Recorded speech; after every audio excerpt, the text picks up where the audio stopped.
Support for your public radio station comes from our members and from the Landmark Society of Western New York, hosting an information session for Landmark Travel's 90th anniversary tours to Paris and Iceland, Wednesday, June 24th at 5:30 at Warner Castle. Registration online at landmarksociety.org/travel.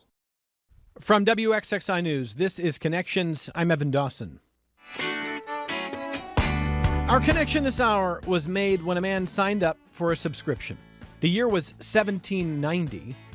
The man was George Washington, and the subscription was to the publication of the first American theatrical comedy, Royal Tyler's The Contrast.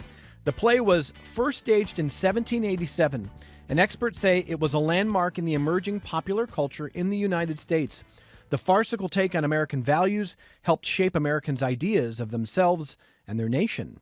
If you had to choose an example of a piece of comedy that has the same effect in modern times, what would it be? Would it be a late-night comedy show? Maybe a Broadway show? Would it be an infamous puffy shirt? The initial question inspires further questions. What qualifies as an important reflection of our society? How well known does the material need to be? Does staying power matter? From vaudeville performers to satirists like Mark Twain to sitcoms like Seinfeld, a new book explores the way comedy shapes how we see each other, both as humans and as Americans. It's called Funny Stuff: How Comedy Shaped American History. It's a collaboration between the Smithsonian and the National Comedy Center. In this hour, we discuss some of the best comedy of all time and some of the most important and also some of the most controversial with this director of the center, Journey Gunderson, who is back with us. Journey, it is always a pleasure. How are you? I'm well, thank you. And for those watching on YouTube, you're not with us in studio, so set a little scene for us if they haven't been to the center.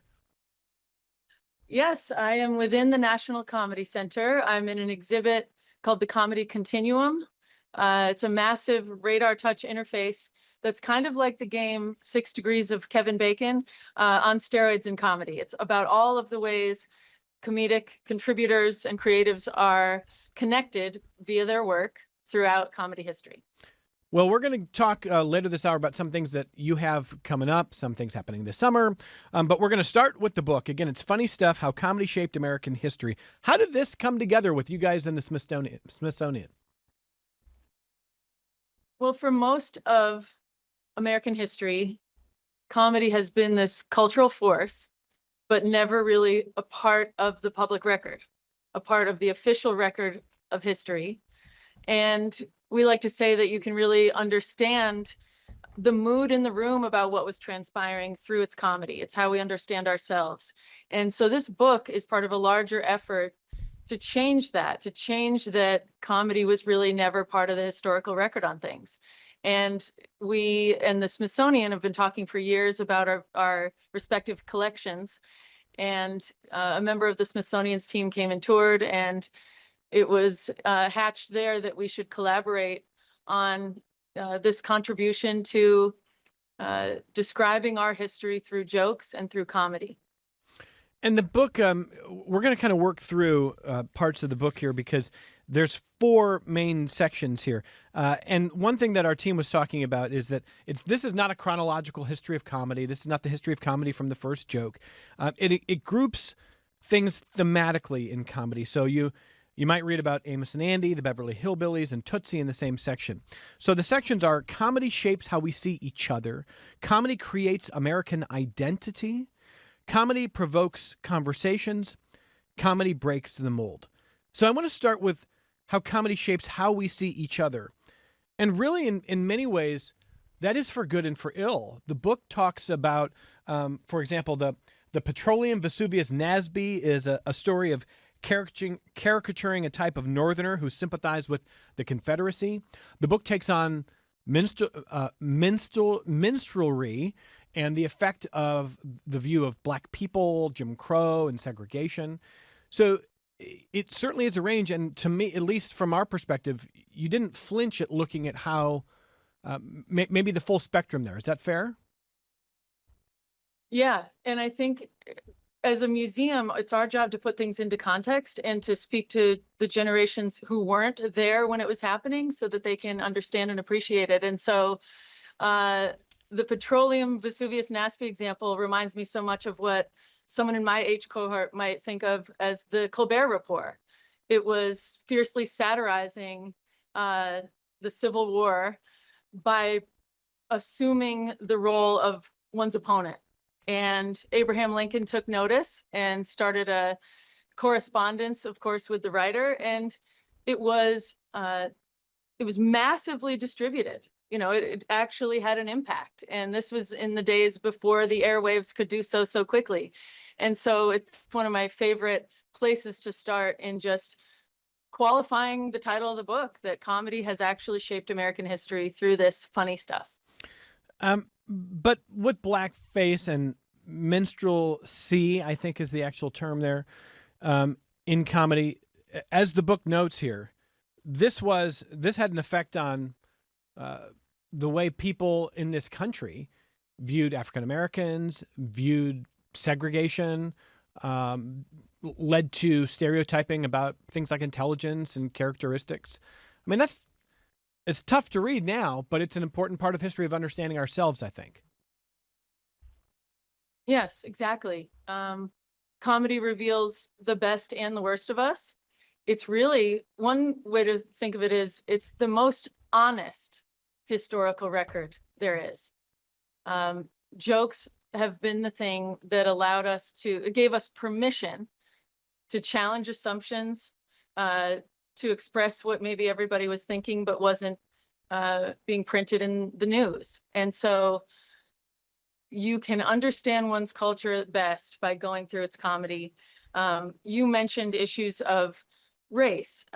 One of the other things that we see that tells us about ourselves is when Jerry Stiller and Ann Mira are joking on Ed Sullivan about computer dating. It's a famous sketch that they went on to perform many times, the first of which was in 1966. And merely Jerry Stiller saying his name is Hershey Horowitz gets a huge laugh from the audience as he's standing opposite Mary Elizabeth Doyle, a Catholic girl. And so throughout the routine, you can just be put back in the time period of 1966 and understand how incredibly taboo it was to think of a Jewish man dating a Catholic girl. And you know, you learn something about 1966 just through watching how popular that sketch was. Well, and here's something else I learned about what was happening around that time. In that section about how comedy shapes how we see each other, you note about the Beverly Hillbillies, that this was not the first time that so-called rubes were depicted in comedy.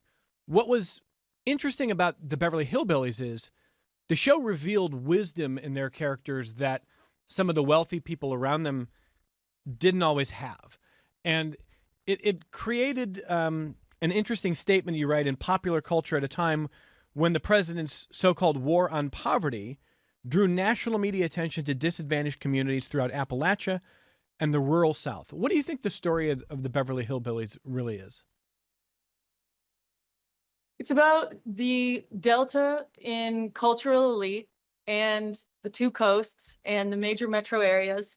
And again, it's just like in the vaudeville era, where we look at comedy as a way of reckoning and reconciling an assimilationist experience.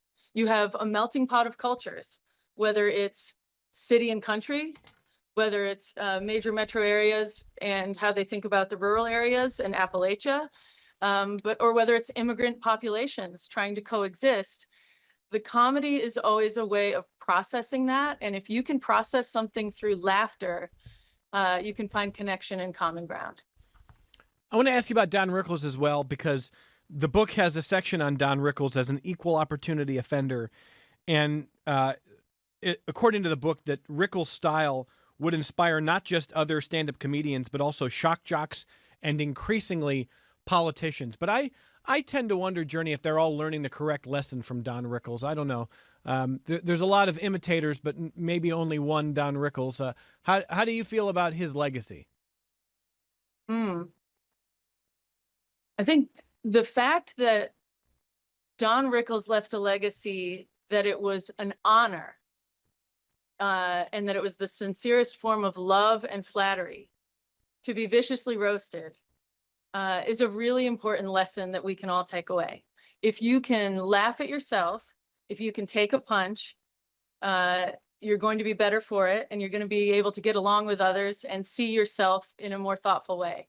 And I think that's what Rickles was teaching us, is that if we can all get in a room together and jab at what people are otherwise afraid to say publicly and come out hugging and as friends, then we're going to be a culture that stays connected. One of the things I know we've talked about on this program is that as people consume content in silos, you can see that we are becoming more polarized. And so these essays are largely talking about comedy that had a massive following or a massive impression, or many, many people consumed it. In the case of Your Show of Shows and Sid Caesar, it's 60 million viewers, which no one is achieving today. And so the way comedy was forceful and powerful in getting us to stay together as a culture is something that is increasingly being lost. And I hope that's another takeaway of this book, that if we can laugh together, even from different sides of the aisle, we perhaps have some hope. I want to ask you about one other aspect of this section of the book on how we see each other. And there's a little bit of a contrast in my mind. This book at times is highlighting works of comedy in different forms that are going to have a lot of staying power and might feel timeless no matter when a joke is told or a scene is remembered. But then there are certain shows or moments where if you just show them today, for example, to my 14-year-old, he'd be like, I don't get this Ellen show. Like, I don't get Will and Grace. Why did they have to make why was it a thing for Ellen? Like, why was it a national story that someone was gay in a comedy show? Well, as the book notes, at the time, Ellen comes out on camera, and then I think the book mentioned a year later was having trouble finding work after that. That's hard to probably believe now for a lot of younger people who didn't live through that. And the book also notes that Joe Biden mentioned in 2012 that it was Will and Grace that might have, what did he say, might have done more to educate the American public than anything anybody has done so far about equal marriage. So, those shows might not last the same way in a time capsule, but they're really important artifacts. Is it strange to go back and watch certain episodes now in 2026 Journey, given the context that we know? Or are we always sort of infected by the moment that we think we're applying our standards to a time in the past? Mm-hmm. Well, first, comedy is a vehicle singularly well suited to deliver things that are making people uncomfortable or address what's taboo. And the Ellen example is a great one.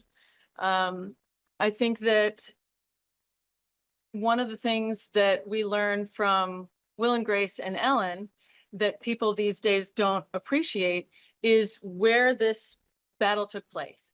And one of the things people talk about in the feminist movement is not taking for granted the progress that's been made. And Ellen is not that far in the rearview mirror. If you look even further in the rearview mirror on that topic of women and comedy and sexuality, also in the book is Rusty Warren, who had 7 gold records, most famous of which is Knockers Up. We talked about cancel culture last time I was here. Mm-hmm.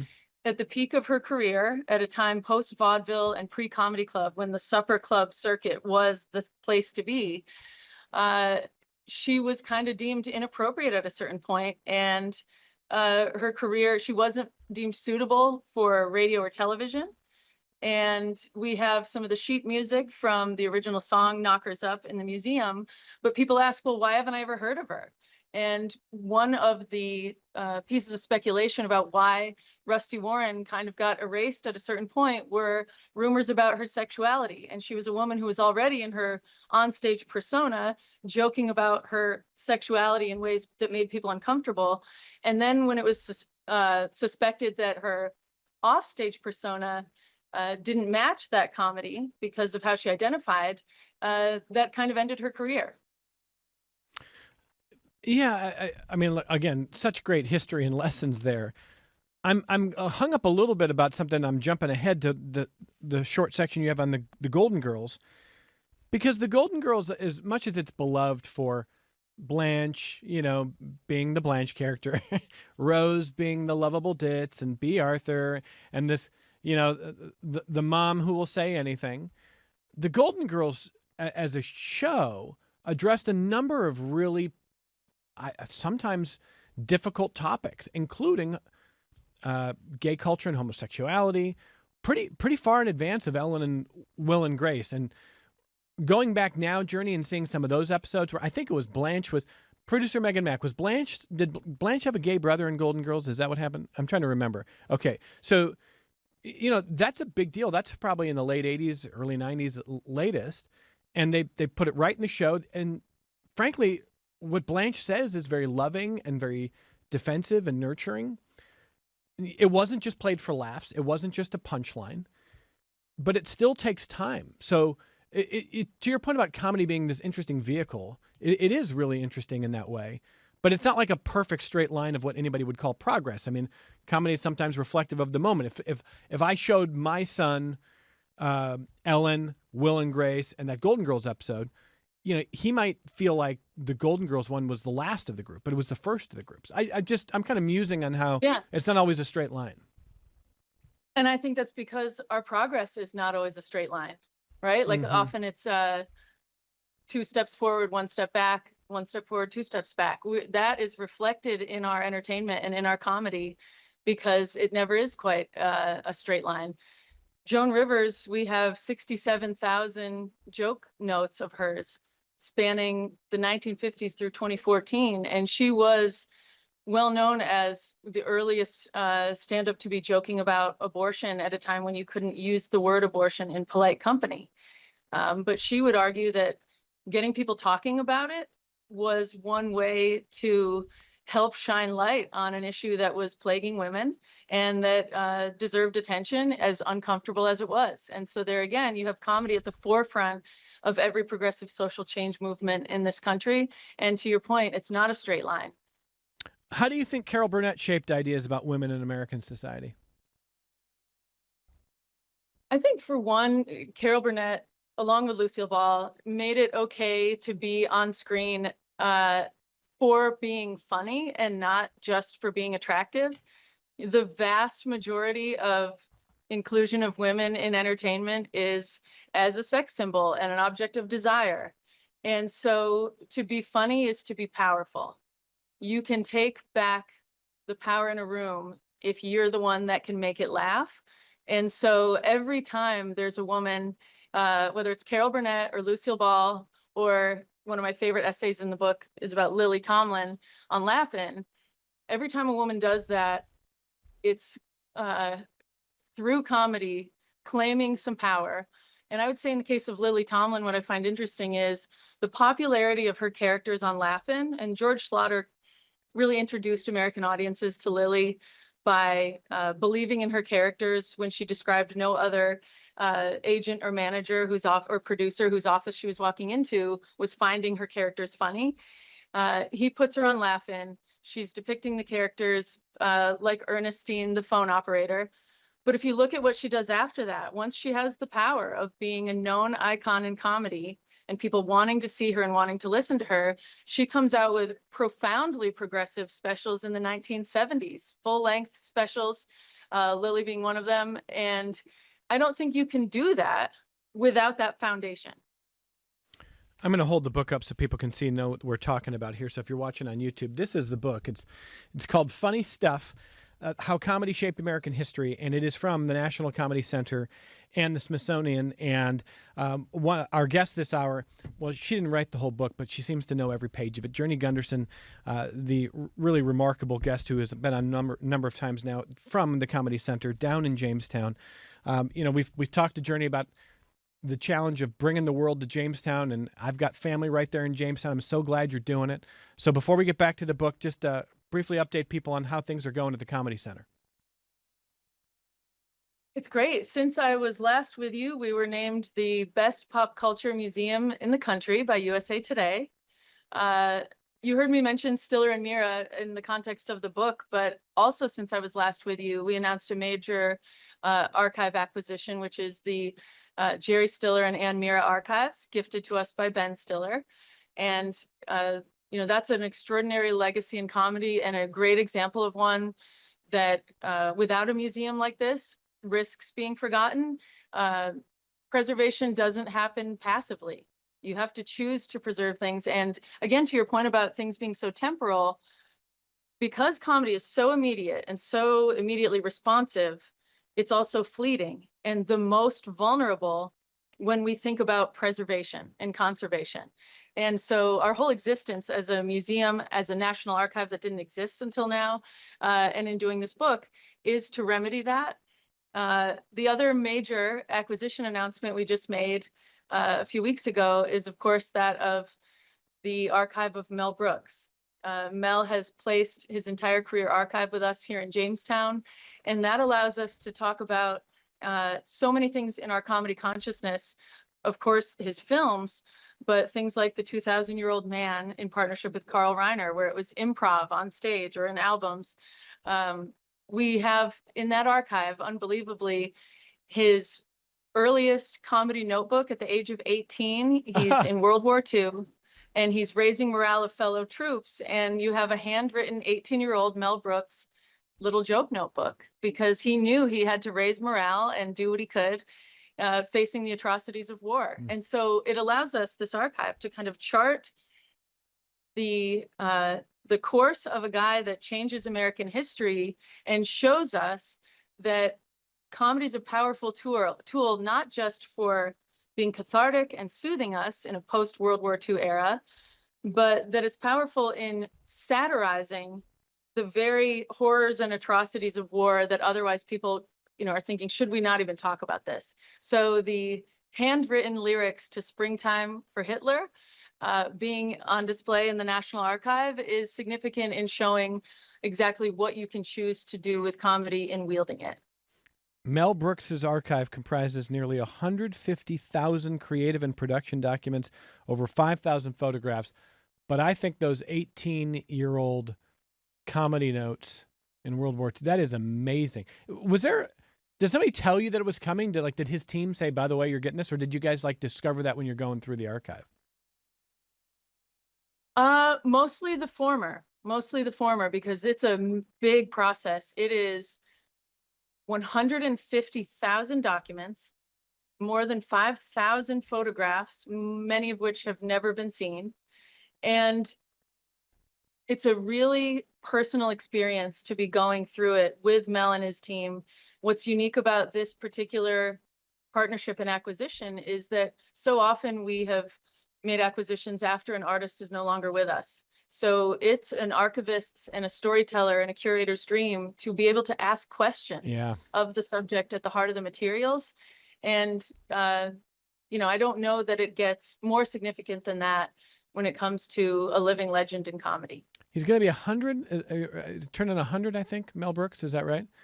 Do you know? This month. Yeah, this month, turning 100. And I saw just a brief teaser from him on the new Spaceballs movie, which is a year away. And the joke that they thought about calling it Spaceballs 2, The Search for More Money. But, I think they're just calling it the next one. But no, what an amazing...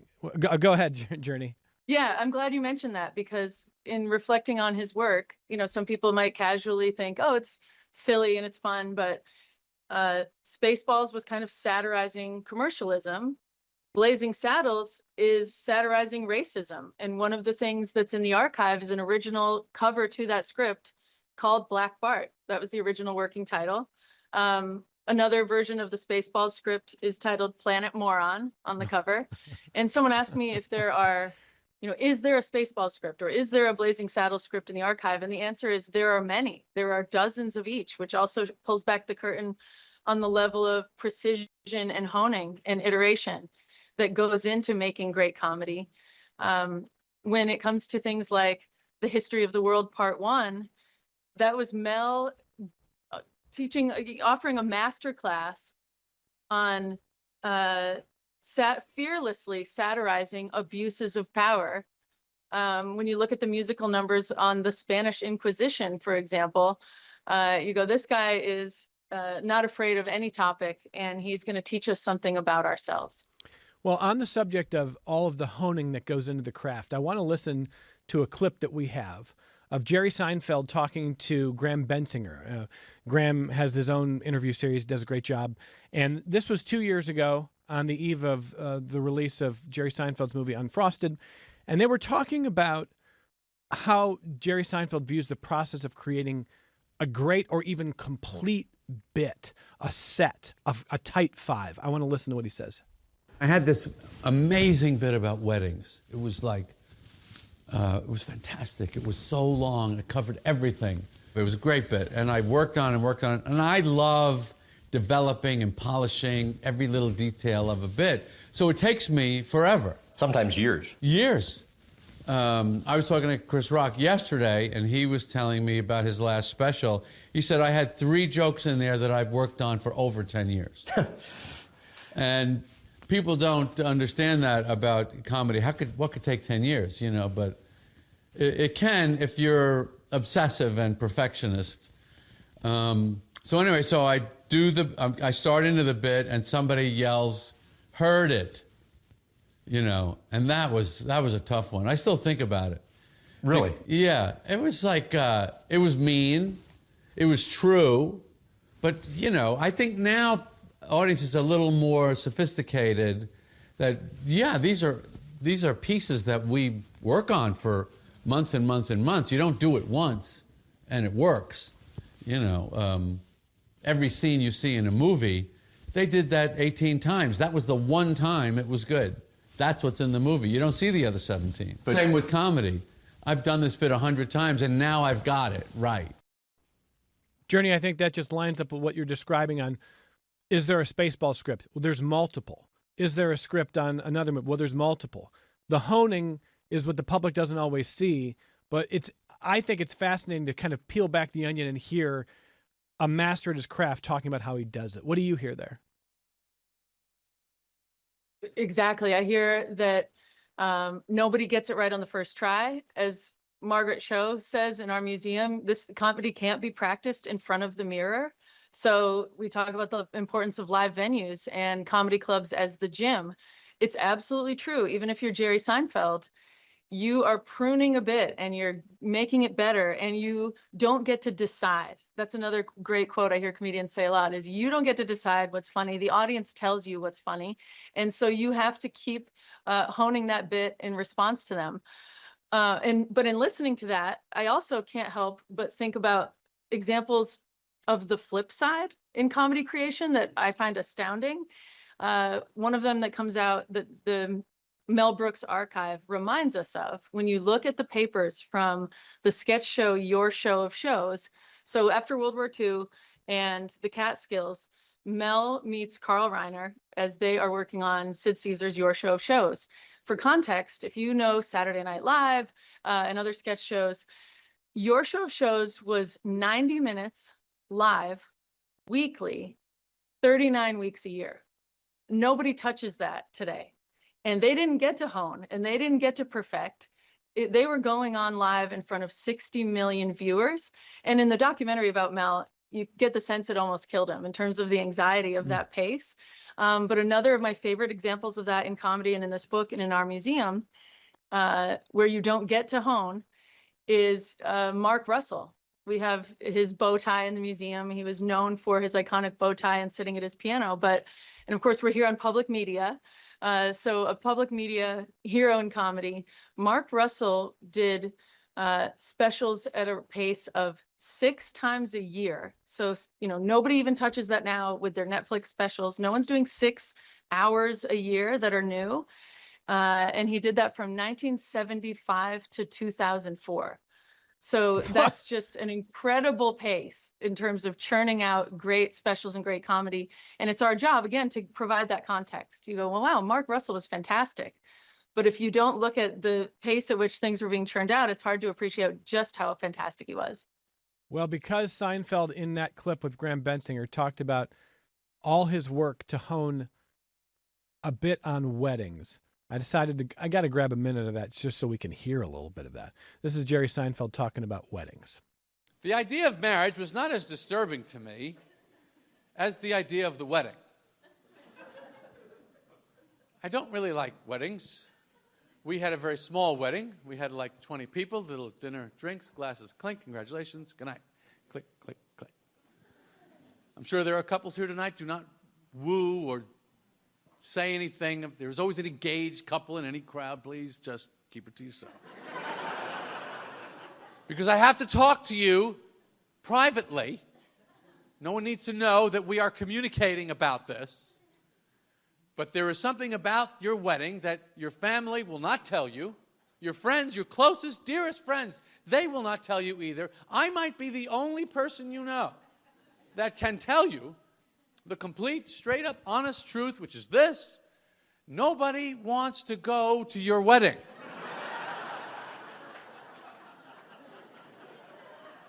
We're not excited about it. Most of us are getting these invitations and going, oh, Jesus Christ. It's on a Saturday. Okay, so here's why I wanted to share this with you. I do think it's a great bit on weddings. But Seinfeld is someone who clearly is going to have staying power. And in the book, there's a lot of, discussion on why certain things have power, why comedy has power. And what we've been talking about in this first half-hour journey is the stuff that, the truth-telling about ourselves, sometimes a hard truth, sometimes it reveals a darker side of ourselves, but comedy has that light that it can shine. Jerry Seinfeld, for his show, didn't want hugging or lessons. He didn't want a Full House feel. And in his comedy, I think he probably is telling a truth there. But it's not a profound truth that's deep in our bones. But why does he have the staying power that so many others maybe don't quite have? Probably for exactly the reason you just mentioned, that sometimes comedy is an elixir.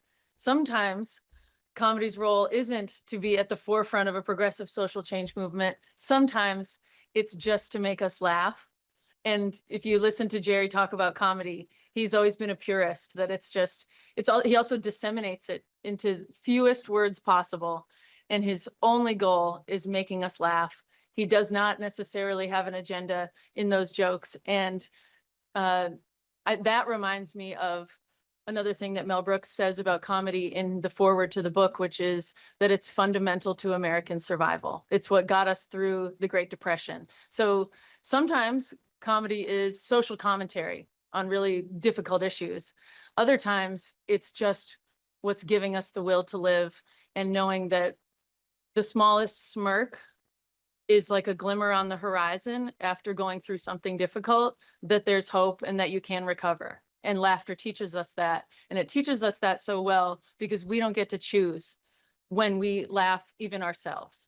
It's an involuntary response, and it's completely organic and natural. And sometimes that's really what gets us through the hardest times. I think it's really wise to kind of observe how ardent Seinfeld has been about, you talk about cancel culture, but also it is not a political agenda. He wants to find universal truths. He wants to make you laugh. He's not asking you about your politics. He doesn't expect you to ask about his. And maybe on the flip side of that is Vince Vaughn recently sat down with Theo Von on his podcast, and Vince Vaughn was really critical of where late night shows have gone. He said that, nobody really thought about Johnny Carson's politics, and it's part of what made him beloved. And now he says, there's the Kimmel attempted cancellation by the White House, but Kimmel is very political. Colbert became very political. And Vince Vaughn doesn't like that. He thinks people don't like it either. I don't want to ask you to sort of adjudicate that. I mean, part of what Sure. I think you do so well, I am such an admirer of what you do, Journey, because I think you and your team are doing a phenomenal job of collating the history of comedy and giving us mirrors and lights and giving us great access to materials. So I'm not going to ask you to adjudicate this sort of argument, but I want to ask you, when it comes to where the late night scene has gone, if you are surprised, given the contrast that Vaughn sees between a Carson versus a Colbert and a Kimmel, or if you think, look, that's just a product of a very fragmented media. Like it's a very different media today than it was when Johnny Carson was on the scene. Comedy is its best when it's authentic. And so I think every late night host is at one's best when they are making jokes that exude what they're feeling and their own authenticity. And comedy also is about observations of everyday life. And so you can't really parse and separate saying that politics is not part of everyday life. I think for the late night hosts who have gotten political, they probably feel they don't get to choose. This is what is everyday life at this point, if you're reading the news and paying attention. And so they're going to make jokes about it. And people like to try to do this thing. And I've heard actually Jerry Seinfeld kind of reject it as a conversation. This, well, what would Carson be doing if he were here today? And he's like, it's a false premise. It's not the same thing. He's not here today. And there is no point in making that comparison. I'm sure many would say that what's going on in politics is different than maybe what was going on in Carson's era. You also have more room for an authentic point of view when you have fractured viewing, right? Like Carson, I think, assumed the role of a person that was speaking to the entirety of a nation, and his ratings show that, and that's how television worked at that point. But now people kind of find their tribes and they gravitate toward comedy that speaks to what they're feeling and makes them feel less crazy. And I think that's what you see in late night today, is people just being at their best because they're authentic. Jay Leno commented on it, maybe similarly to Vaughn, but if it wasn't part of Leno's authentic comedic voice to be political, then fine. I think everybody has the right to do the jokes that mean the most to them. And Jim Gaffigan said in our opening exhibit at the National Comedy Center, once I found my own point of view is when I got really good as a comedian. Okay, briefly here, before we go to our only break here, you got anything coming up with Jerry Seinfeld? Yes, as a matter of fact, I'm glad you mentioned that. Jerry Seinfeld will be performing in Jamestown, New York at the Lucille Ball Comedy Festival here at the National Comedy Center on August 6th, which happens to be Lucille Ball's birthday. And the festival runs August 6th through the 9th. We also have Bert Kreischer coming to perform and Seth Meyers. The Friday night of the festival is one of my favorite shows. It's the stand-up showcase where we bring in the best club talent from coast to coast. So if you are in the region, if you're in Rochester, if you're in upstate New York, you can come to Jamestown that weekend and get an experience you can otherwise only obtain by going to the Store in LA, the Cellar in New York, the Improv, not to mention these, arena level headliners, some of the best to play the game. Incredible group there. Seinfeld sold out? I think it is sold out. No, a few single seats do remain. Whoa. So if you haven't gotten your tickets, you can probably find something on the seating map, although it is getting close to sell out. Bert Kreischer's doing 2 shows on a Saturday night, so you can find that. Jerry's is on a Thursday. And all of the tickets are available at comedycenter.org. Another really neat event is that Carol Leifer is coming to town. Carol Leifer has been ever present in some of the greatest comedy shows as a writer in the writer's room. Whether it's Hacks, whether it's Curb Your Enthusiasm, or writing for many of the award shows, the Oscars and the Emmys. Friends with Jerry Seinfeld, and just rumored to also have been one who informed the character of Elaine on Seinfeld. So Carol Leifer is a legend in her own right. She'll be here doing a Q&A during the festival on the Thursday, August 6th afternoon. So check it all out on the schedule at comedycenter.org, and come check out the museum that was just named Best Pop Culture Museum in the country. All right, as we go to break, I'll just say the people that I talked to who have been there recently are amazed that every time they go, they see something new. They just love going there. It's the National Comedy Center in Jamestown. Journey Gunderson's the executive director. We'll come back. We'll close the hour talking more about this remarkable new book that the center helped put out. That's next on Connections. Support for your public radio station comes from our members and from Excelis Blue Cross Blue Shield, providing members with options for in-person and virtual care, creating ways to connect to care when and where it's needed. Learn more at excelisbcbs.com. And Bob Johnson Auto Group, believing an informed public makes for a stronger community. Proud supporter of Connections with Evan Dawson, focused on the news, issues, and trends that shape the lives of listeners in the Rochester and Finger Lakes regions. BobJohnsonAutoGroup.com. This is Connections. I'm Evan Dawson. Someone shared with me recently, Journey Gunderson, a clip from, I think it is from Life's Too Short, which is a British mockumentary from Ricky Gervais and Stephen Merchant. And in the only clip I've ever seen, Liam Neeson is playing himself, but he sits down at a table with the guys and he wants to do improv. And they're like, we don't have time. And he insists they're going to do improv. And he is dead set on improving as a patient who has AIDS. And they try to tell him, like, this is a little heavy. Like, let's not. Stephen Merchant's going, like, that is not a great premise for comedy. And they finally convince him, how about you be a greengrocer and Ricky Gervais is coming to see you because he didn't like the produce he got from you. Liam Neeson says, okay. And Ricky Gervais says, I'm here to return this broccoli. And Liam Neeson basically says, I didn't sell it to you. I was gone yesterday. I was at the doctor because I've got full-blown AIDS. And they can't get him off it. And they're going, like, you can't do comedy about this. It had me wondering, are there actually subjects that you just can't do comedy about, Journey Gunderson? Everything we see says no. There are not topics that are off limits. It can be debated whether it's too far or whether it's too soon. There's an exhibit called Too Soon in the Blue Room. And I think it's Elaine Boozler who says, if it's funny, if you write a joke that's funny, I will go anywhere with you. But if it's not funny, that's a risky place to go. Yeah, I won't cite it, but Larry David's SNL monologue comes to mind as an example of him probably testing the boundaries of what he could get away with as long as it was funny. And so everything we've seen tells us no. It's also so temporal.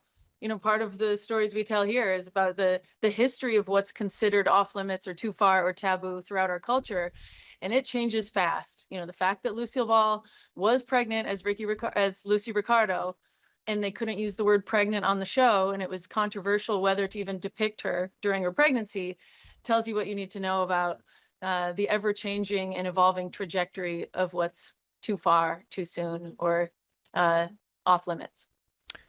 Greg emails to say, Evan, everything that you and your guest have talked about, while perhaps being true, speaks to the fact that you are stuck in the past here. You're not talking about anybody in comedy who's working today. Are there any good shows or comedians on the scene today? Greg is skeptical. Greg thinks your book is ancient history now, Journey Gunderson. It's called Funny Stuff here, How Comedy Shaped American History. But Greg says you're talking about a lot of stuff that's decades old now. So go ahead, Journey Gunderson. Is there any good comedy on the scene today?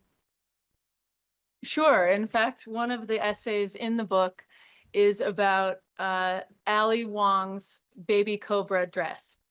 And so apropos, we were just talking about how Lucille Ball couldn't be pregnant on television when she was pregnant. Ali Wong did some specials covering all kinds of content that people would have thought and still do is explicit or pushing boundaries while pregnant. And so she's featured in the book, Margaret Cho and others. I think there's a lot of great comedy now, and I don't think that anything about this museum is stuck in the past. One of the things that Amy Poehler said when she joined our advisory board, I said, what made you say yes to this and what makes you believe in it? And she said, it's that this is not a museum that alienates people by walking through galleries only of people from the past. It's a museum that feels like it belongs to everyone right now. And she was walking past a display case with materials from Mindy Kaling's show, Never Have I Ever. And high school groups, that's when the cameras come out. That's when they get excited about things. But maybe they walked right past George Carlin's joke notes. So and there's Ali Wong behind me.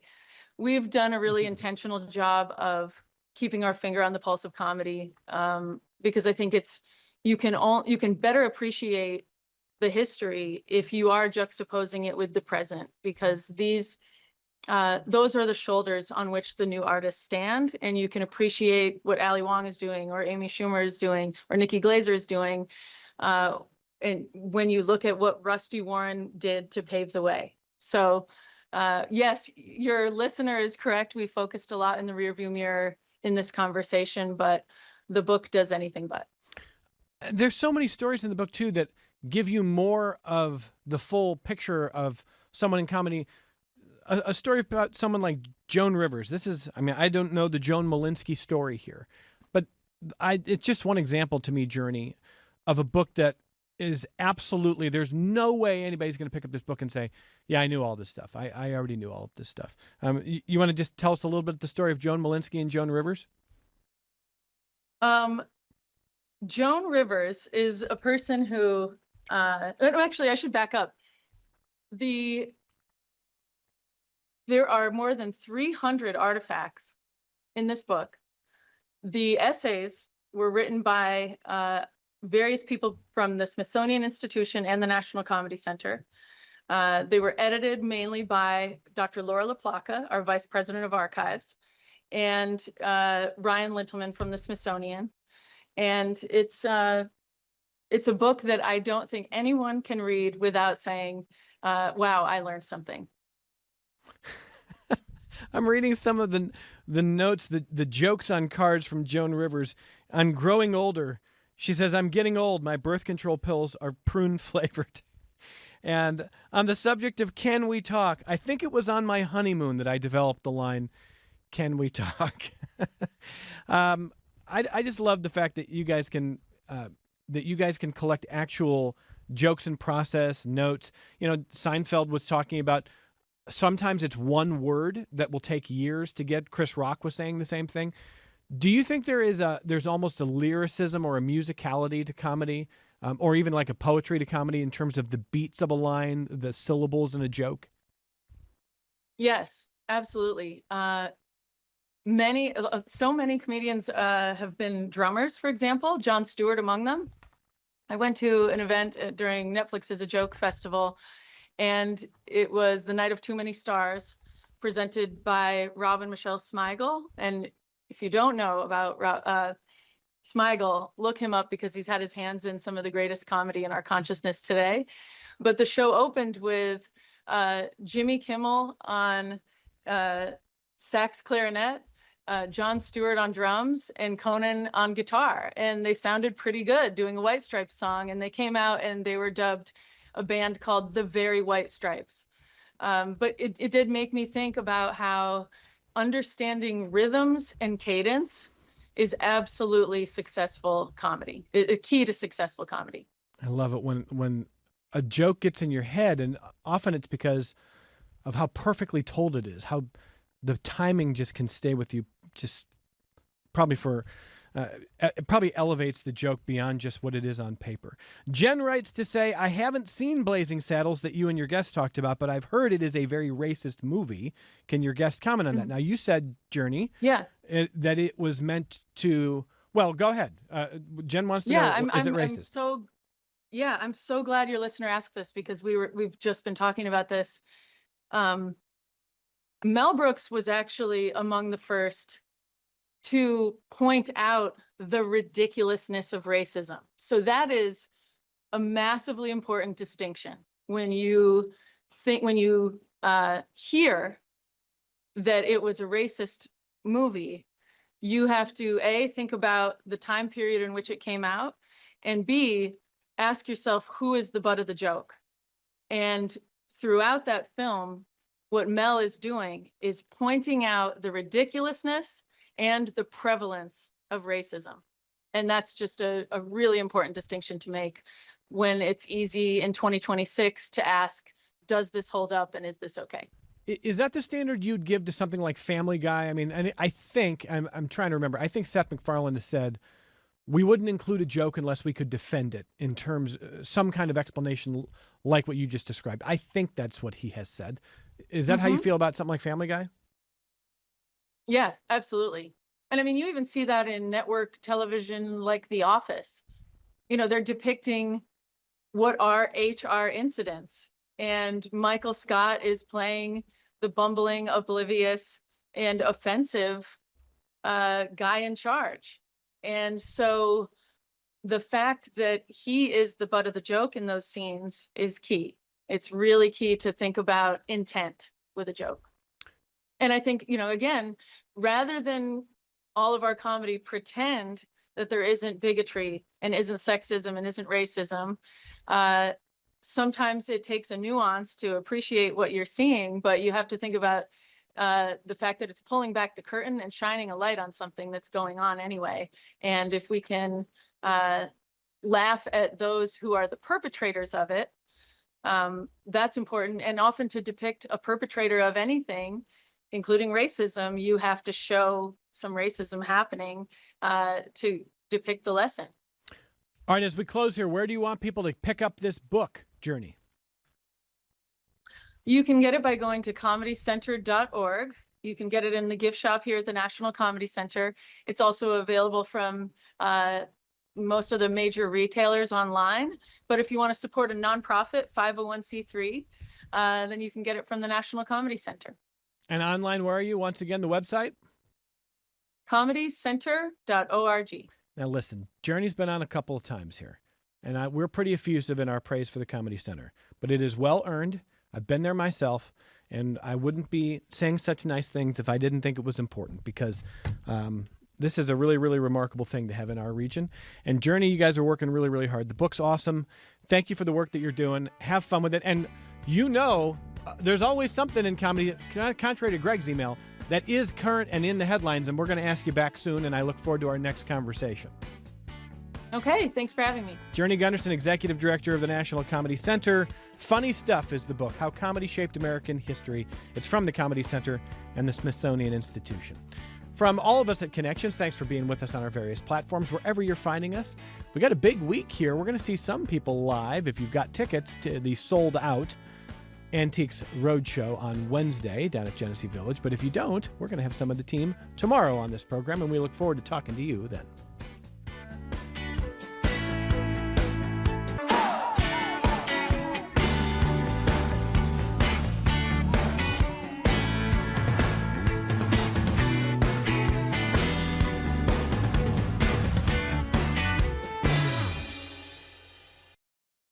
This program is a production of WXXI Public Radio. The views expressed do not necessarily represent those of this station, its staff, management, or underwriters.